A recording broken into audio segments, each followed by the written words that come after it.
राष्ट्रवादी काँग्रेसच्या अजित पवार गटाचे नेते सुनील तटकरे यांनी उद्धव ठाकरे यांच्याबद्दल एक वक्तव्य करून त्यांची कोंडी करण्याचा प्रयत्न केलाय। महाविकास आघाडी मोडण्याची खुद्द ठाकरेंचीच इच्छा होती असा त्यांच्या वक्तव्याचा अर्थ आहे। एबीपी माझाच्या माझा महाराष्ट्र माझं विजन या कार्यक्रमामध्ये त्यांनी केलेल्या वक्तव्यावरून राजकारण पेटलंय।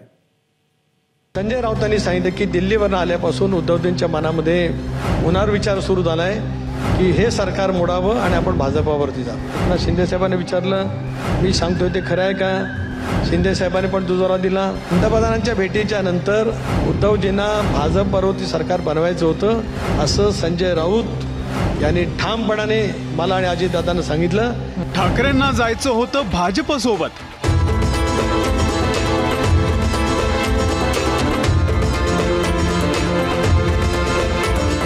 तर एकनाथ शिंदेंचं बंड झालंच नसतं।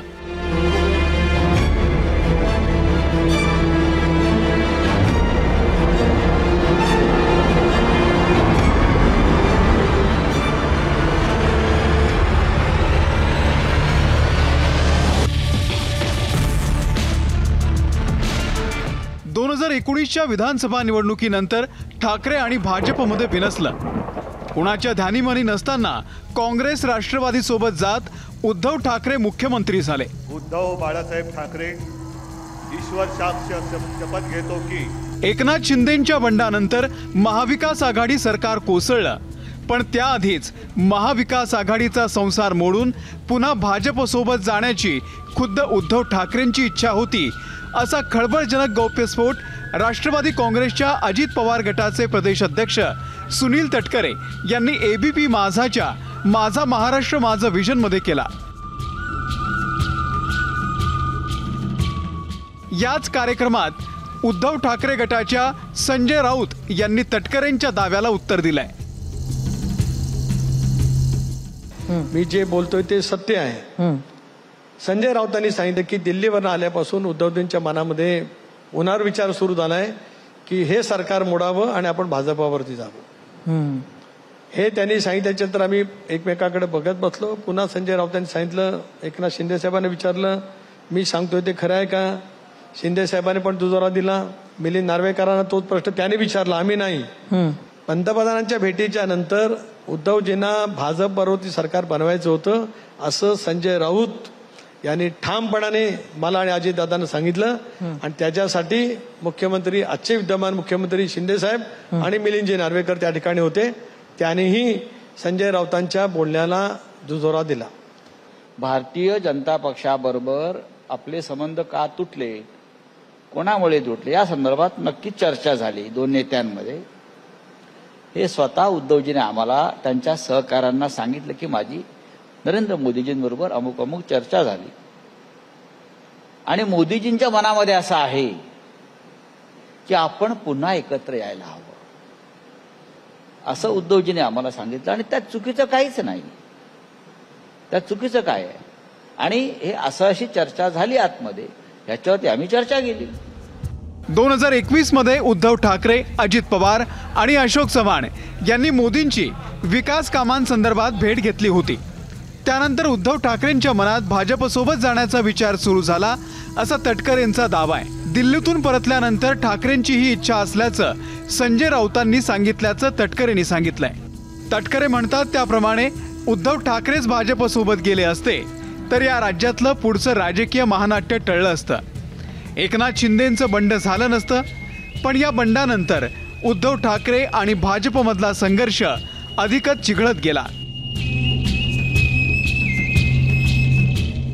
पण आता मात्र लोकसभा निवडणुकीनंतर ठाकरेंवरती प्रेम आहे असं सांगत पंतप्रधान नरेंद्र मोदींनी त्यांच्यासाठी दरवाजा किलकिला केलाय। ठाकरे आणि पवारांनी सोबत यावं असं आवाहन देखील पंतप्रधान नरेंद्र मोदी यांनी केलेलं आहे। त्यावरती निवडणुकीनंतर भाजपला पाठिंब्याची गरज पडली तर ठाकरे धावून जाणार का अशी चर्चा त्यामुळे सुरू झालेली आहे। त्याचं उत्तर उद्धव ठाकरेंनीच दिलंय।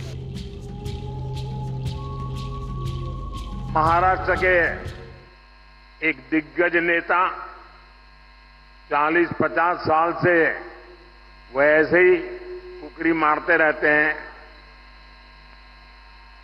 बारामती के चुनाव के बाद वो इतने चिंतित है कि उन्होंने एक बयान दिया है और ये बयान उन्होंने, मैं पक्का मानता हूं कि काफी लोगों से विचार विमर्श करके ही दिया होगा।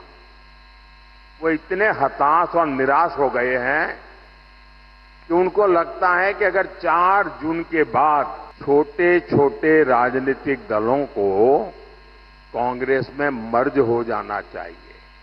कांग्रेस में जाकर के मरने के बजाय अरे सीना तान करके हमारे अजीत दादा के साथ और शिंदे जी के साथ आओ, बड़े शान से सपने पूरे हो जाए।